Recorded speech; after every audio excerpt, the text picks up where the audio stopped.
So with our lovely Ms. Z, just like in some of my other past videos with other pups in the program, I'm a huge advocate of dog-centric play and sort of outlets because a lot of problem behaviors are actually needs that haven't been met.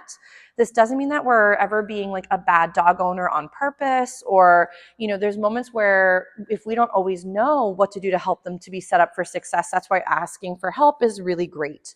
So this is one of my favorite toys. I'm not saying that she's going to rock it. She was playing with it a few moments ago and she could be too tired to do play right now. But I wanted to explain where toys that involve chasing, grabbing, biting, and shaking are a great outlet for natural dog behavior, but it's then directed at something that's appropriate other than other critters, small humans, other dogs, whatever it might be. So Ziva, you ready? So I like to normally have a "you ready" slogans, which means we're about to play or train. And then I like to have the toy come alive and have her start to chase it. Nice job. So I don't want this to be so hard that she feels that it's unattainable to catch the critter. You'll see that I also keep the flirt pole low. So the reason behind that is I don't want Ms. Z to all of a sudden leap up into the air and then land funny trying to catch the critter. So you'll see that I keep it low enough where she can grab it. Good girl. And then she can go ahead and chase the little critter and try to catch it. So I do nice big open swooshes, sort of almost like figure eights or big circles. If you're ever feeling like you're getting dizzy, don't keep doing circles where you're looking down. I tend to glance to see what the pup is doing, but then I tend to wiggle the pole around and change up my directions. She's like, ooh, these hooves smell delicious. We're doing a little shopping. That's exciting. So with the toy, she tends to more so chase at it. This, again, is not her toy from home, so she may not know exactly what to do when she catches it. She's like, ew, gross. Maybe someone else has played with it. Some of them are more sensitive to other toys that other friends have tousled with. So, but you can see that I want her to be able to grab it, take it, bite it, shake it. It isn't a tuggy toy. Nice job, cuteness. So I don't want her to grab it and pull because then this brand is an elastic band. So or an elastic type rope.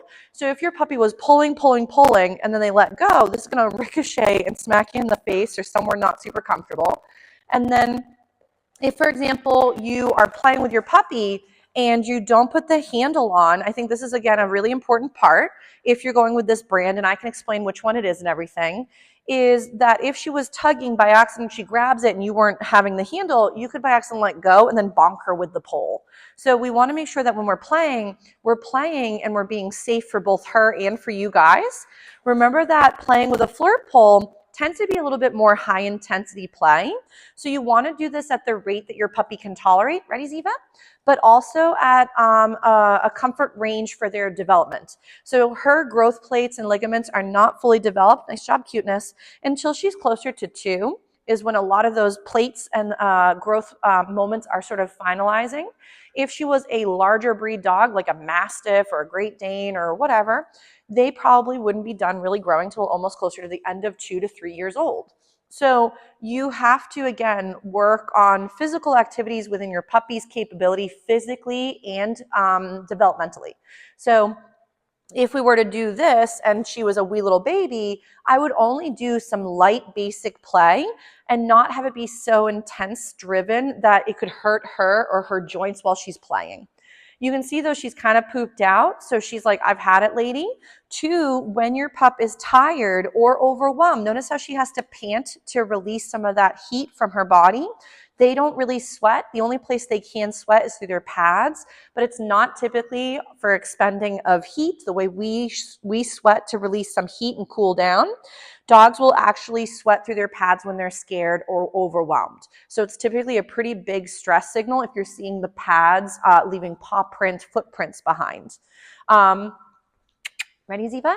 So, but with play, remember, just like with us, exercising within your comfort range and you being part of it means that you could, for example, raise your serotonin, dopamine, endorphins, and happy feelings.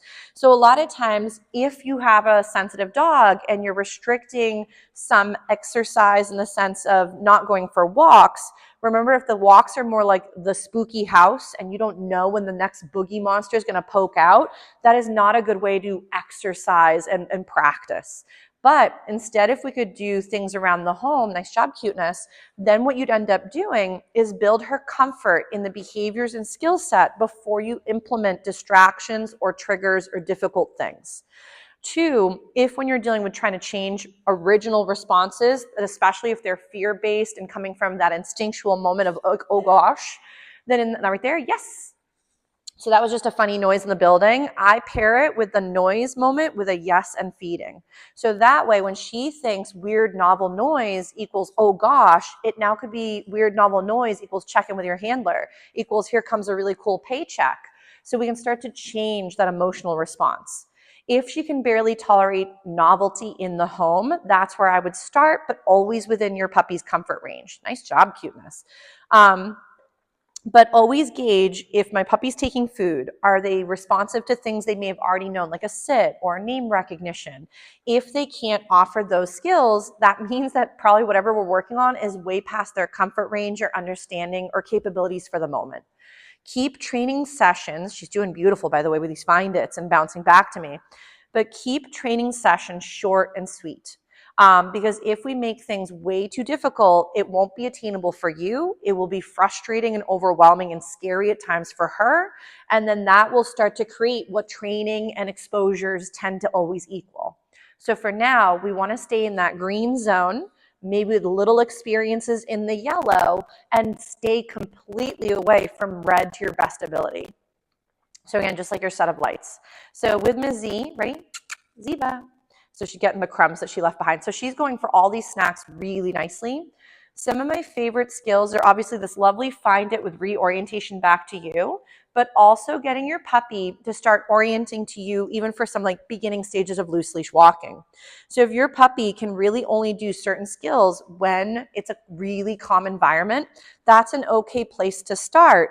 But remember, generalization of skills takes a lot of repetition, nice, and it also, ready, find it, takes a lot of reps, but generalization takes time to expose your puppy to, let's say, offering sitting positions, let's say right in front of you, to then on the side of your leg, to then maybe behind you.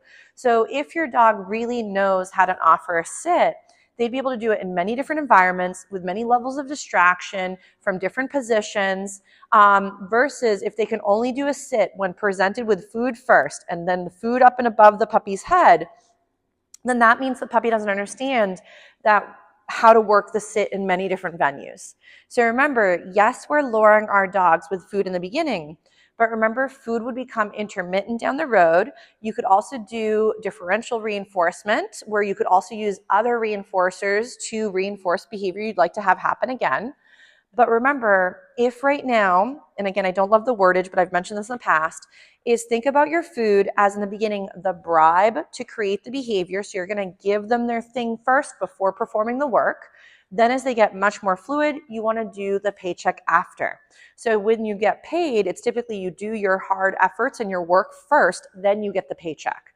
So if in the beginning, let's say for a stand position, we use food in the beginning to lure her into a stand, we would want to fade out that lure as quickly as we can.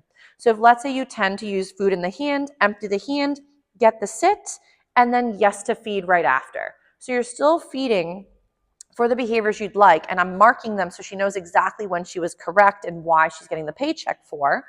But if, let's say, for example, we always present food first, like that bribe, the puppy may not understand the slogan or the sentence later when the food is not presented first. So puppies will, for example, and even adult dogs, will think food has to be presented first to make the equation make sense. Food, behavior, then the paycheck. And we want her to start thinking, ready? Ziva, yes. I want her to start, oh, there's the find it that she lost earlier. Nice job, cuteness. So I want her to think that it's make the behavior happen as she starts to understand it first, then get fed second. Because if the food is the only reason she's responding, which is perfectly fine in the beginning, though we want to fade that out, because a lot of folks will tell me the only reason she listens is because the food is right up against her sniffer, or I presented it first and then she has to see the food. So remember, food is an amazing way to change and reinforce and help them through behavior as well as just basics. But we want to make sure that our timing is appropriate and how we're doing it is helpful for her too. So we might get that little sit, And then yes to feed. Remember though, when you're dealing with feelings that are big, is I would not recommend to go into stationary behavior instantly. So your dog is having a hard time because they see the mailman, making her go into a sit or a down as she's having a hard time will only make her feel more trapped as that thing is happening. Ready, Ziva? Yes. But movement behaviors are even better. So movement skills would be to show her something and have her up and moving to go forage, and then disengage from that thing, kind of like we had mentioned in some of the reactive dog class, curriculum as well. So, but she's doing really well for her very first day. So, but she's like, the food fell right out of her face. Ready? Find it. So right here we have the heat came on. You guys probably can't really hear it kicking on. But I would then pair the funny noise with this lovely moment of a nice little scatter feeding, which would be a nice big find it. So now she thinks, gee, weird noise equals this amazing paycheck. I always bring it back to us. Imagine there was the most disgusting odor you've ever smelt, or the most obnoxious noise, whatever thing that drives you bananas. But now every time you heard or smelt that noise, smelt the smell, you would then get $1,000 delivered to you. So if you start to look out for the stinky smell or the funny noise, hoping to get another paycheck, your emotional response to that weird thing would now change into ew to like, oh gosh.